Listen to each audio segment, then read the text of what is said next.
अनाया, तुम यहाँ क्या कर रही हो? जल्दी निकलो यहाँ से। डॉक्टर सुंबल इसे एक औरत की ड्रेसिंग करते देख फॉरेंस के पास आई थी। वो भी वहाँ से निकलने वाली थी, लेकिन डॉक्टर हुआ क्या है? अनाया ने परेशान होते पूछा था। अथॉरिटी ने जिन एरियाज को कैंप के लिए चुना था, इनमें से कुछ गांव कदामत पसंद लोगों के अंडर में है। वो लोग अपने साख खराब ना हो, इसलिए इस वक्त तुम लोगों को रोक नहीं सके, लेकिन अब वो लोग मजीद इस काम को होते नहीं देख सकते। उन्होंने कल एक पेशेंट को यहाँ से गायब करवा दिया। सुबह इसकी बॉडी को लेकर वो लोग हंगामा कर रहे हैं। सब प्री प्लान्ड है अनाया। वो लोग हॉस्पिटल के सब डॉक्टर्स को मारना चाहते हैं, इसलिए खुद इस शख्स को मारकर हॉस्पिटल इंतजामिया पर इल्जाम लगाकर मुश्तल अफराद का गिरोह लेकर यहाँ पहुँच चुके हैं। हमें भी कुछ देर पहले इस सूरत हाल का इल्म हुआ है। अब प्लीज देर मत करो, निकलो यहाँ से। डॉक्टर सुंबल इसे अपने साथ जबरदस्ती ले जाने लगी। हम हॉस्पिटल को ऐसे कैसे छोड़ सकते हैं? किसी भी वक्त इमरजेंसी हो सकती है। अनाया ने पीछे मुड़कर बच्चे की तरफ देखते कहा था। इन लोगों के सर पर खून सवार है अनाया, पुलिस को एक बार सब संभाल लेने दो, फिर हम वापस आ जाएंगे। तोड़ फोड़ की आवाजें बुलंद हुई तो डॉक्टर सुंबल इसे लेकर तेजी से सीढ़ियां उतरने लगी। बैकयार्ड में भी लोगों का हजूम देख वो दोनों रुकी थी। पिलर के पीछे छुपकर वो इनसे बचने का रास्ता सोचने लगी। डॉक्टर, हम इनसे बात करते हैं ना, ये सब लोग तो इनके साथ नहीं है ना? अनाया ने लोगों को देखते हुए कहा था। तुम्हें देखा नहीं अनाया, इनकी सिर्फ जबान इंसाफ के नारे लगा रही है, लेकिन इनकी आंखों से वहशत टपक रही है। इस वक्त किसी की नहीं सुनेंगे। सुमल ने मुड़कर से समझाया, तभी एक शख्स की नजर इन पर पड़ गई। अनाया, निकलो यहाँ से जल्दी। सुमल इसका हाथ पकड़कर गेट की जानब दौड़ने लगी थी। अनाया के चेहरे पर दुख था इन लोगों को देखकर। वो दोनों तेजी से भाग रही थी, तभी सामने से आते हजूम को देखकर सुमल ने इसे दूसरी तरफ भागने का कहा। अनाया सर हिलाती दूसरी सिमत भागने लगी थी।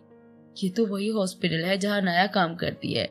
न्यूज देखता खबीब एहतजाज और हॉस्पिटल की न्यूज देखकर खड़ा हुआ था। अनाया भी तो वही होगी। वो तेजी से घर से निकला था। शहजाद, मेरी बात गौर से सुन। अपने दोस्त से बात करता खबीब इस सूरत हाल का फायदा उठाते हुए प्लान तरतीब दे रहा था। फोन उठाओ अरीब। वो फोन कान से लगाए तेज भाग रही थी। इसे सुंबल की भी फिक्र हो रही थी, तभी वो थककर छुपने की जगह तलाश कर रही थी। मतलब जगह मिलते ही वो तेजी से इसकी जानब गई थी। सामने एक हजूम टायरों को आग लगाता हुआ इंसाफ दो के नारे लगा रहा था। एक पान की दुकान के पीछे छुपी वो सामने एहतजाज करते इन लोगों को देख रही थी जो इंसाफ मांगने के लिए निकले थे, मगर बेहिस बने अपने मालिक का नुकसान कर रहे थे। कैसे निकलूं यहाँ से? इसने चेहरे पर आया पसीना साफ किया था। अरीब को कई बार फोन मिला चुकी थी, मगर इसका नंबर बंद जा रहा था। एक शख्स को अपनी जानब आता देख इसके जहन में एक ही नाम का झमक्का हुआ था। इसने फौरन इसका नंबर मिलाया था। ये लोग सब जला रहे हैं, प्लीज मेरी मदद करो। वो जिंदगी में पहली बार बेबस होती रोई थी। अनाया, कहाँ तुम? मैं अभी आ रहा हूँ। इससे पहले वो इसे अपनी लोकेशन बताती सामने से आता आदमी अपने हाथ में मौजूद लाठी इसके सर पर वार कर चुका था। अनाया की चीख सुनकर अरगमान को अपने होश शल होते हुए महसूस हुए थे। फोन कट हो गया था, मगर अरगमान को बेचैन कर गया था। यहाँ एक डॉक्टर है, इसी अस्पताल की लगती है, इसे भी जला दो। शदीद मुश्तमिल अफराद का गिरोह अनाया की तरफ बढ़ रहा था। गुनूदगी में जाती अनाया ने आखिरी बार इस शख्स को लाठी से इसके सर का निशाना लेते देखा था। वो अपने डेस्क पर बैठा फाइल रेडी कर रहा था। मोबाइल पर रोशनी ब्लिंक हुई थी। उसने फोन की जानब देखा था। अनाया का नंबर देख वो बेयकीन सा हो गया था। इसने फौरन कॉल पिक की थी, मगर अनाया की बात सुनकर इसे कुछ गड़बड़ का एहसास हुआ था। फोन बंद हुआ तो वो अनाया का नाम पुकारता तेजी से खड़ा हुआ था। वो जैसे ही कॉरिडोर में आया, सामने लगी एलईडी में चलती न्यूज देखकर इसकी रगें गुस्से से तन गई थी। वो तेजी से बाहर निकला था। गनी, वो अनाया। वो 1 घंटे से अनाया को ढूंढ रहा था। हॉस्पिटल में पुलिस नफरी पहुंच चुकी थी। एहतजाज आहिस्ता आहिस्ता खत्म हो रहा था। बड़ी तादाद में लोग गिरफ्तार कर लिए गए थे। अरीब का फोन देखकर इसे यस का बटन पुश किया था। मुझे मालूम है अरीब, मैं कब से इसे ढूंढ रहा हूँ, मगर इसका फोन भी बंद जा रहा है। लास्ट लोकेशन भी चेक कर ली है, लेकिन वो नहीं मिल रही। अरगमान ने जब्त से कहा था। इसकी आंखें लाल सुर्ख हो रही थी इस वक्त। मुझे पता नहीं था कुछ भी, मैं मीटिंग में था। अनाया मुझे फोन कर रही थी। सॉरी यार, अगर मैं फोन पिक कर लेता तो। अरीब ने शर्मिंदा होते कहा था। अरीब, इसकी फोन की लोकेशन चेक करो, शायद कुछ प्रोग्रेस हो जाए प्लीज। अरगमान ने बेबसी से कहा। अरीब ने फोन काट दिया। वो भी अनाया को तलाश कर रहा था। घर वाले सब परेशान थे अनाया के लिए। वो तसल्ली के 2 बोल भी ना बोल सका था। अन्नो, कहाँ हो तुम? अरगमान एक बार फिर इसका फोन मिलाया जो बंद जा रहा था। इसे कार एक तरफ रोकी, इसका शिद्दत से दिल कर रहा था कि रोने का, लेकिन इसे नाया को ढूंढना था। फोन रिंग हुआ तो इसे जल्दी से बिना देखे कॉल पिक की। हेलो अर्गमान, मैं सुंबल बात कर रही हूँ, आपको एड्रेस सेंड कर रही हूँ, जल्दी आ जाए, नाया यहाँ है। फोन बंद हुआ तो इसने तशक्कर से आसमान की जानिब देखा। मैसेज मिलते हुए फौरन इस एड्रेस पर रवाना हुआ था। अरीब को इसने एड्रेस मैसेज कर दिया था। जैसे सुंबल के बताए एड्रेस पर पहुंचा, सुंबल इसके पास आई। अनाया कहाँ है, इसने बेकरारी से पूछा। वो अंदर है। अर्गमान अंदर जाने लगा तो सुंबल ने इसे रोका। मुझे नाया को देखने दे प्लीज। उसकी बात सुने बिना इसे छोटे से घर में दाखिल हो गया था। कमरा सिर्फ एक था, रूम की जाना बढ़ गया था। डॉक्टर सुंबल भी इसके पीछे अंदर आ गई थी। खबीब जो दिलजमी से नाया के चेहरे को देखने में मगन था, यकदम दरवाजा खुलने की आवाज पर होश में आया था। अंदर आने वाले शख्स को वो पहचान नहीं पाया था। कौन हो तुम और यहाँ कैसे आ गए? खबीब ने गुस्से से इसकी जानिब बढ़ते हुए पूछा था, जो नाया को देख रहा था। बंदे को अर्गमान कहते हैं, दिखाई नहीं देता, दरवाजे से आया हूँ। अर्गमान इसे एक जानिब करता अपना तारुफ करवाता नाया के पास आया था। इसने नाया की तरफ हाथ बढ़ाया मगर फिर बीच में ही रोक लिया। अन्नो यार उठो, देखो मैं आ गया हूँ। अर्गमान ने इसे आवाज देकर जगाना चाहा। क्या बदतमीजी है ये, तुम निकलो यहाँ से। खबीब ने बाजू से पकड़कर अर्गमान को पीछे की जानिब धकेला तो अर्गमान जो लड़खड़ाया था, यकदम ही गुस्से की लहर इसके दिमाग में दौड़ी थी। इसने आगे बढ़कर खबीब के मुंह पर एक मुक्का जड़ दिया था। पहले तो तुम मुझे बताओ, तुम कौन हो, नाया को यहाँ क्यों लाए हो? इसको गर्दन से दबोचकर अर्गमान ने चबा चबा कर एक लफ्ज अदा किया था। मगेतर हूँ इसका, खबीब। चोट लगी इसे, यहाँ नहीं लाता तो कहाँ ले जाता? इसके नाम बताने पर अर्गमान की पकड़ सख्त हुई थी। ओ तो तुम हो खबीब। पुरसरार मुस्कुराहट चेहरे पर लाए इसने तस्दीक चाही थी। खबीब ने बामुश्किल हाँ में सर हिलाया था। अर्गमान झटके से इसे छोड़ता हंसा था। कितनी शिद्दत से तुमसे मुलाकात का इंतजार था मुझे, ताकि अच्छे से मुलाकात हो सके तुमसे। अपनी मुट्ठी पर हाथ मारता वो खबीब को खौफसदा कर गया था। अनाया। पूरे कमरे में खबीब की आवाज गूंज रही थी, जब मदद के लिए अनाया को बुला रहा था। जो होश में होती तो मदद करती। डॉक्टर सुंबल बाहर खड़ी इसकी चीखें सुन रही थी। अरीब वहां पहुंचा तो खबीब की चीखों ने इसका इस्तकबाल किया था। वो तेजी से कमरे में दाखिल हुआ तो अर्गमान को खबीब के ऊपर चढ़ा देख इससे पहले तो हंसी आई, मगर फिर खुद को संभालता वो इसे रोकने के लिए आगे बढ़ा था। अनाया पर शोर की वजह से कसमसाई थी, आंखें खोल चुकी थी। सामने का मंजर इसके लिए भी नाकाबिले यकीन था। अर्गमान छोड़ो इसे, अनाया बैठते हुए कहा तो अर्गमान ने इसकी आवाज सुनकर गर्दन मोड़कर बेड की जानब देखा था, जहां अनाया अपना सर पकड़े इसे ही देख कम घूर ज्यादा रही थी। अर्गमान ने यकदम ही खबीब का गिरेबान छोड़ा तो इसका सर जमीन से टकराया। सॉरी यार, गलती से हो गया। अर्गमान का इशारा इसके सर जमीन पर लगने पर था। अपनी शर्ट सही करता वो खड़ा हुआ था। इसके कपड़े बहुत गंदे हो गए थे, बस वही साफ कर रहा था। बाहर धूल मट्टी है ना? अर्गमान नाया के चेहरे के कड़े तासरात देखकर सफाई देते हुए बोला तो रेब ने अपनी मुस्कुराहट छुपाई थी, जबकि खबीब तो इसके झूठ पर यकदम खड़ा हुआ अनाया की तरफ लपका था, जिसकी कोशिश अर्गमान ने इसके राह में पांव अटकाकर नाकाम बना दी थी। इस पर वो मुंह के बल गिरा था। ध्यान से चलो यार, क्या कर रहे हो? अर्गमान चेहरे पर हमदर्दी सजाए नीचे झुका तो खबीब ने खून आलूद नजरों से इसे घूरा था। अनाया की जानिब एक कदम बढ़ाया तो अगली बार तुम्हारी टांगे चलने के काबिल नहीं रहेंगी, समझे? सख्त लहजे में से वार्निंग देकर वो सीधा हुआ तो खबीब सहम कर वहीं खड़ा हो गया था। अनाया तुम ठीक हो ना? सुंबल रूम में दाखिल हुई तो फौरन इसके पास आई थी। अनाया ने सर हिलाकर अपने ठीक होने का जवाब दिया था, मगर नजरें हनूज अर्गमान पर थी, जो सिर पटाकर इधर उधर देखता अपना सर खुजा रहा था। खबीब यार, बंदोबस्त हो गया है, चल जल्दी। शहजाद तेजी से बोलता रूम में दाखिल हुआ तो मगर इतने लोगों को वहां देख इसकी जुबान को ब्रेक लगे। खबीब भी घबरा गया था। कैसा बंदोबस्त? अरीब ने इसे गिरेबान से पकड़कर आगे किया तो वो भी डर गया। ये लोग अनाया की बेहोशी का फायदा उठाकर इसे दूसरे शहर ले जा रहे थे, दूसरे अल्फाज में किडनैप कर रहे थे। सुंबल हाथ बांधती खबीब के प्लान से इन्हें आगाह करते हुए बोली थी। अनाया ने हैरत से खबीब की जानब देखा था, जबकि अर्गमान गुस्से से एक बार फिर इसकी जानब लपका था। रुको अर्गमान, अनाया ने कहा तो वो रुका। तुमने अरीब को मजबूर किया कि वो मुझे तुम्हारे प्रपोजल एक्सेप्ट करने पर आमादा करे। जब हमारी मंगनी हो गई तो तुमने मुझ पर इल्जाम तराशी की। अब जबकि मैं मंगनी तोड़ चुकी हूँ, तुम्हें क्या चाहिए मुझसे? क्यों दोबारा ताल्लुक जोड़ना चाहते हो? अनाया के सवाल पर खबीब शर्मिंदा सा आगे बढ़ा, मगर गनी की बात याद आते ही रुका। मैं खाला के बहकावे में आ गया था। मैं तुमसे बहुत मोहब्बत करता हूँ नाया। इसकी बात पर गनी ने गुस्से से मुट्ठियां बंद की थी। खाला अपनी बेटी से मेरी शादी करवाना चाहती थी, इसलिए जब तुम मुझसे मिलने के लिए इनकार करती तो खाला मुझे तुम्हारे खिलाफ भड़काती।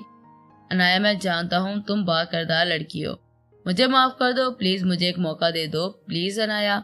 हबीब के चेहरे की शर्मिंदगी अल्फाज की सच्चाई पर अनाया खामोशी से देखने लगी थी, जबकि अरमान बेचैन सा हो गया था। अरीब और सुंबल भी इसके बोलने का इंतजार कर रहे थे।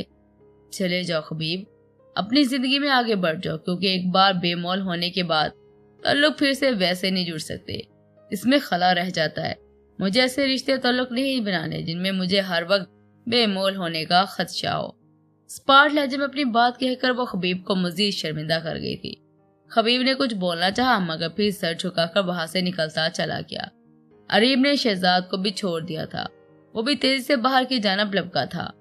अनाया, सुंबल ने इसके कंधे पर हाथ रखकर इसे हौसला देना चाहा था। मैं ठीक हूँ डॉक्टर सुंबल, अब सब कुछ ठीक होना जरूरी है, इसे मुस्कुराकर कहा तो डॉक्टर सुंबल भी मुस्कुरा दी। वैसे भी ये हबीब बेवकूफ तो बहुत है, मुझे साथ लेकर आया, अपने और मेरे सामने ही अपना प्लान तरतीब दे रहा था। सुंबल कहकर हंसने लगी थी तो नाया भी मुस्कुराई। इसे मुस्कुराता देखकर अरमान के चेहरे पर मुस्कुराहट आई थी। मैं चलती हूँ, अब घर में सब परेशान हो गए, सुंबल कहकर नाया से गले मिलती रूम से निकल गई थी, मगर जाते जाते अरमान को बेस्ट ऑफ लक कहना नहीं भूली थी। अरमान अनाया से बात करने के लिए अल्फाज तरतीब दे रहा था। तुम यहाँ गार्ड बनकर क्यों खड़े हो, मुझे बात करनी है ना तुमसे। दीप को मुसलसल सर पर खड़े देखकर अरमान दांत पीसते हुए कहा था। अरे मुंह बिगाड़ते हुए रूम से निकल गया था। तुम्हें पता आज मैं इतना डर गया था, लेकिन देखो जब सब ठीक हुआ तो मुझे याद आया कि तुमने मुझे फोन किया था। यार और नो, मैं कैसे बयान करूं अपनी खुशी को। अरमान को बच्चों की तरह खुश होता देख कर भी अनाया संजीदगी में फर्क न आया था, वो बस इसे देख रही थी। तुम कुछ कहोगी नहीं? अनाया को चुप देख अरमान ने इससे पूछा।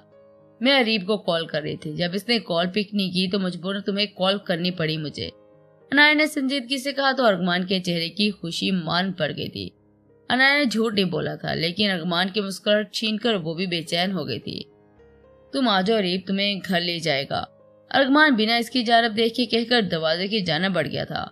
अरमान अनाया की पुकारने पर रुका, लेकिन मुड़ा नहीं था। अंकल आंटी को घर कब भेज रहे हो? अनाया की संजीदगी पर पूछे गए सवाल पर वह यकदम मुड़ा था। अनाया मुस्कुराई थी। अरमान बेयकीन सा इसे देख रहा था। ऐसे ही भूत बने रहोगे, मुझे अपने फैसले पर दोबारा गौर करना पड़ेगा, अनाया ने इसे छेड़ते हुए कहा तो अरमान फौरन इसकी जानब लपका था। ये जुल्म ना करो अन्नो, इसके बोलने के अंदाज पर अनाया कहकर लगाकर हंसी थी। अपनी पूरी जिंदगी तुम्हारी तरह इसी तरह हंसते हुए देखना चाहता हूँ अन्नो, एक जज्बे के आलम में बोलता वो अनाया को पजल कर गया था। घर छोड़ दो मुझे, कब तक यहाँ रहना है? अनाया बेड से उतरते हुए बोली तो इसके चेहरे पर आए रंगों को देखकर अरमान आसूदगी से मुस्कुराया था। शादी अभी नहीं होगी, मुझे हॉस्पिटल का अधूरा काम पूरा करवाना है अभी। अरीब अपनी कार में चला गया, क्योंकि अरमान इसे सब घूरी से नवाजते साथ साथ दफा होने का भी कह चुका था। अरमान अनाया को ड्रॉप कर रहा था। अनाया की बात सुनकर इसने यकदम कार रोकी थी। अन्नो, ये काम खतरनाक है, वो लोग फिर से हमलावर हो सकते हैं, अरमान ने इसकी तरफ देखते हुए कहा था। तुम्हें कैसे मालूम है ये? तब अनाया ने हैरान होते पूछा। जब मैं खबीब के कपड़े साफ कर रहा था तो वही बता रहा था कि यह एहतजाज सियासी प्रोपोगंडा है, हॉस्पिटल के फलाही काम को रोकने के लिए। अरमान पहले उगताए हुए और आखिरी बात संजीदगी से पूरी की थी। कुछ गांव ऐसे अरमान जहां औरतों को सिर्फ मेल डॉक्टर्स होने की वजह से इलाज से महरूम कर दिया गया है, इन्हें घर की जरूरत है। हम इस कैंप के जरिए सिर्फ एक शम्मा रोशन करना चाहते हैं, ताकि मजीद हॉस्पिटल एनजीओ हमारे इस काम में हमें सपोर्ट करें। अगर हम अपने काम में कामयाब हो जाते हैं तो फिर सियासी लोगों की सियासत भी हमारे खिलाफ खड़ी नहीं होगी, लेकिन अगर हम अब हार मानकर इनसे डर कर रुक जाते हैं तो बहुत सी उम्मीदें भरी नजरें मायूस हो जाएंगी। नजरें सामने मरकूज किए नाया बोल रही थी, मगर एक एक लफ्ज अरमान को अपनी मोहब्बत पर नासा करने पर मजबूर कर रहा था। इंशाल्लाह तुम लोग जरूर कामयाब होंगे अन्नो, अरमान के मुस्कुराकर कहने पर वो भी मुस्कुराई थी। अब यह कहाँ है? अरीब जैसे घर में दाखिल हुआ तो अमरजान दौड़कर इसके पास आई थी। ठीक है, और वो गनी के साथ है, कुछ ही देर में यहाँ होगी तुम्हारे सामने, अब मुझे पानी पिला दो प्लीज। इसका चेहरा इसकी थकन का मुंह बोलता सबूत था। मरजान ने खामोशी से वापस मुड़ गई। अरीब भी इसके पीछे लॉन्च में आ गया था। खाला, अनाया आ रही है, वो ठीक है। नशो बेगम के कुछ पूछने से पहले वो सोफे पर गिरने के अंदाज में बैठता इन्हें बताकर आंखें मूंद गया था। अरीब भाई पानी। मरजान ने इसके सामने पानी का गिलास करते हुए कहा तो इसने आंखें खोली। थैंक यू यार। पानी का गिलास थमाते हुए तशक्कर से बोला तो मरजान मुस्कुराई थी। अपिया। अनाया को देखकर वो अरीब के पास से तेजी से गुजरती इसकी जानब भागी थी, जबकि पानी का गिलास मुंह तक ले जाते अरीब के हाथ मरजान के टकराने से गिलास जमीन बोस हो गया था। अरीब ने बेचारगी से जमीन पर पड़े पानी को देखा था, जिसे पीना भी नसीब नहीं हुआ था। हुहड़ चले तो नो घर हिले। खाला का कई बार कहा मुहावरा इसे याद आया तो इसे मरजान पर पूरा फिट लगा। अब पिया, ये चोट कैसे लगी है? इसके माथे पर लगी बैंडेज को देख मरजान ने पूछा था। मामूली सी चोट है, मरजान को बताकर वो निशो बेगम की जानब गई, आंखों में आंसू लिए खड़ी थी। सब ठीक है अम्मी। इनके गले लगकर इन्हें तसल्ली देती हुई मरजान भी इनके पास आ गई थी। तो ये क्या जमीन से हिसाब किताब कर रहा है? अरीब को जमीन घूरता देख अरगमान ने पूछा था। कोस रहा हूँ अपनी किस्मत को। हर अजीब नमूना इस दुनिया में मेरा रिश्तेदार है। अपने बाल तकरीबन नोचते हुए इसने अपना दुख बयान किया था तो अरगमान ने इसके कंधे पर हाथ रखा। बाकी सब में तुम्हें देखकर ऐसे ही अपनी किस्मत को कोसते हैं, इसलिए ज्यादा दुखी मत हो। नॉर्मल अंदाज में क्या था वो इसे लेकर दरवाजे की जारा बढ़ गया था। हम बाद में आएंगे आंटी। दरवाजे के पास जाकर हॉन्ग लगाता अरगमान अरीब को लेकर घर से बाहर निकल गया था। मुंह सही करो अपना, घर जाकर मॉम डैड को भी खुशखबरी सुनानी है हमें। वो कार में बैठते हुए बोला तो अरीब ने नासमझी से देखा। अन्नो मान गई है यार, अब बस रिश्ता डन होगा और निकाह भी। अरगमान ने खुश होते बताया तो अरीब सदमाती कैफियत के जेरे असर कुछ बोल ही ना पाया। अब ऐसे गंदे रिएक्शन देने की जरूरत नहीं है, वो तंज करते हुए बोला तो अरीब होश में आया था। ये मुआजिजा कब हुआ? वो कार में बैठकर पूछने लगा जब वो हबीब नामी मनहूसियत रास्ते से हटी। अरगमान इसे कार स्टार्ट करने का इशारा करते कहा। तुम्हारी कार? अरीब ने पूछा। कल ले जाऊंगा, गनी ने लापरवाही से कहा तो अरीब ने कंधे उचका दिए। मुस्की, गैस बट अपिया शादी के लिए मान गई। अब तो तैयारी कर ले क्योंकि परसों निकाह है, अपिया है और तुम्हें मेरे घर आना है। मरजान फोन पिक करते हुए नॉन स्टॉप बोलना शुरू हो चुकी थी। मुस्कान अभी अवेलेबल नहीं है, दोबारा किसी और वक्त पर फोन करना, हो सके तो ना ही करना। बेहजाद ने संजीदगी से कहकर फोन बंद कर दिया था। मरजान ने गुस्से से फोन की जानब देखा था, दोबारा फोन मिलाया था। कहा है ना वो अभी अवेलेबल नहीं है। बेहजाद ने अपनी फाइल एक जानब रखकर गुस्से से कहा था। क्यों अवेलेबल नहीं है? और इसका फोन आपके पास क्या कर रहा है? अल्लाह ने इतनी दौलत दी है तो अपना फोन भी खरीद लें, क्योंकि बहन के फोन पर कब्जा जमाए रखते हो। मरजान तंज करते हुए बोली तो बेहजाद ने एक बार फिर गुस्से से फोन बंद कर दिया था। सेम कंपनी के मोबाइल होने की वजह से वो अपने बजाय मुस्कान का फोन ले आया था। अब इसे 2 दिन तक मजीद दुबई में रुकना था। अपना नंबर वो मरजान को देना नहीं चाहता था, इसलिए इसने फिलहाल इसे इग्नोर करना ही मुनासिब समझा था। 1000 खड़ूस इंसान मरते वक्त अपनी खड़ूसियत इन्हें दान कर गए होंगे। वो बड़बड़ाते हुए सीढ़ियां उतरने लगी तो नाया को देख कर रुकी। अब पिया, खड़ूसियत कोई वर्ड होता है? इसे सोचते पूछा तो नाया ने तासुब से सर हिलाया था। खड़ूसपन होता है, नए अल्फाज इजाद करने की बजाय पढ़ाई पर तवज्जो दो। वो कहकर इसके बराबर से गुजरकर अपने रूम की जानब चली गई थी। मरजान दी ग्रेट गर्ल अनकरीब झंडे गाड़ेगी अपनी कामयाबी के। अभी तो सिर्फ एक लफ्ज इजाद किया है, बहुत जल्द Behzad the unique piece of earth के नाम से भी 1000 लफ्जी मजमुआ पब्लिश करवाऊंगी। खुद को शाबाश देती वो सीढ़ियां उतरने लगी थी। अल्लाह नाया आपी, आप इतनी प्यारी लग रही हैं। व्हाइट लॉन्ग फ्रॉक पर व्हाइट ही ज्वेलरी पहने, लाइट मेकअप किए, बालों में चुटिया बनाकर आगे डाले वो बेड पर बैठी अपना मोबाइल चेक कर रही थी। जब उष्णा बोलती हुई इसके पास आई थी, अनाया ने मुस्कुरा कर मोबाइल साइड पर रखा था। भाभी कहा करो अब तुम, मरजान ने बड़ी बूढ़ियों की तरह कहा तो उष्णा हंसी। भाभी बहुत प्यारी लग रही हैं आप।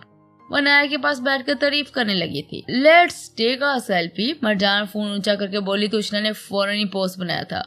मेरे बगैर ही सेल्फी। मुस्कान अंदर आते हुए बोली तो मरजान ने इसे देखकर मुंह बना लिया था। तुम्हारा मोबाइल कब्जा भाई ने बता दिया तुम्हें अपिया के निकाह का। मरजान ने तंज किया तो मुस्कान ने इसके कंधे पर थप्पड़ मारा। वही लेकर आए हैं मुझे यहाँ, पता है रात ही दुबई से वापस आए थे भाई और मुझसे वादा किया था कि वो मुझे आज तुम्हारे घर लाएंगे। मुस्कान ने खुश होते बताया तो मरजान कुछ मशकूक हुई। मुझे लगता है दुबई में तुम्हारा भाई किसी के साथ एक्सचेंज हो गया है। वरना इतनी इनायत करने की इनसे उम्मीद तो नहीं थी मुझे। मरजान ने सोचते कहा तो मुस्कान ने एक बार फिर इसके कंधे पर थप्पड़ मारा। हर वक्त मेरे भाई से जलती रहा करो, मुस्कान कहकर अनाया की तरफ मुड़ गई थी। पता नहीं कौन से सरखाब के पर लगे हैं इसके भाई में जिन्हें देखकर मैं जलती रहूं। बड़बड़ाती रूम से बाहर निकल आई थी जहां अरीब खड़ा इसे बुला रहा था।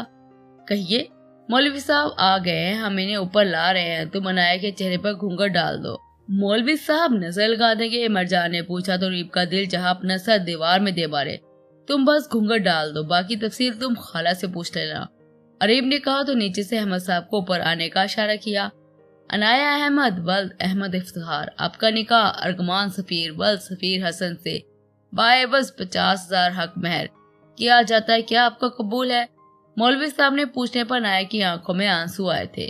मोहब्बत के नाम पर निकाह किया था इसने मुझे, लेकिन फिर अपने हर वादे से मुकर गया था वो। इसकी जहन को जुमला गूंजा तो इसने आंखें बंद की थी।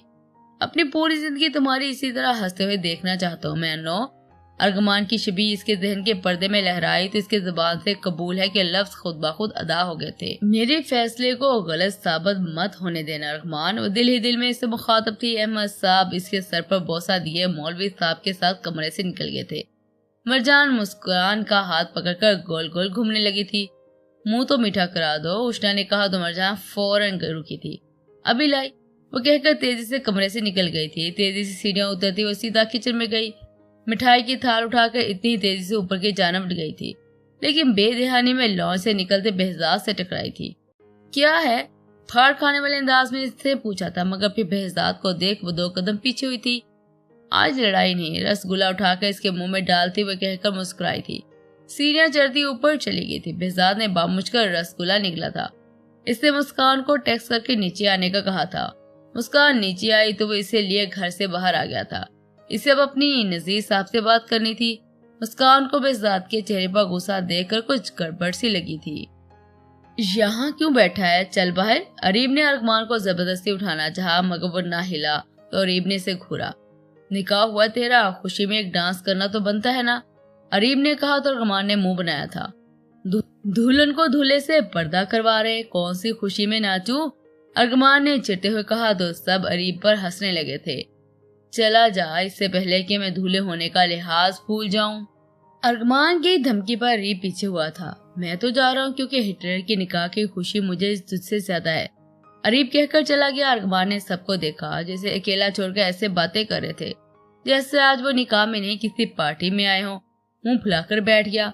पिया मुझे फोटो तो लेने दे, इतनी जल्दी क्यों उतार रही है सब? अनाया को अपनी ज्वेलरी उतारता देख मरजान तेजी से इसके पास आकर बोली थी।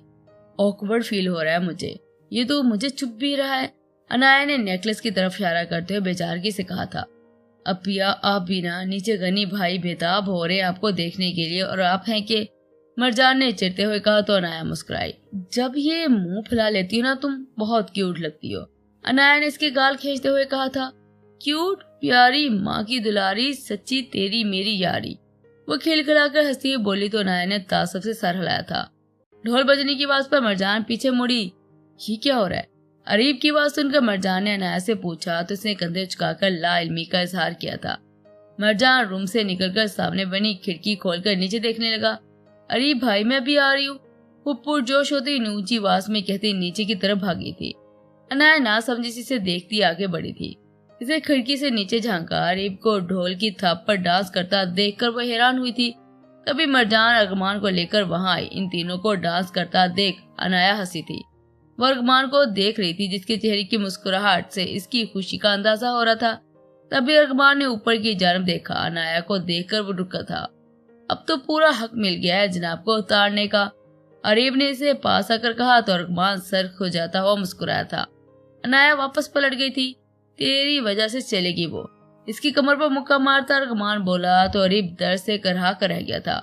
मरजान इसकी हालत देखकर हंसने लगी थी। आप सब कुछ पहले से जानते थे ना, पूरा प्लान किया हुआ था आपने। वो नजीर साहब के रूबरू खड़ा सवाल कर रहा था। वो जानता था आज वहां जाकर बेहजाद सब जान जाएगा, इसलिए वो पहले से इसके सवालों के लिए तैयार था।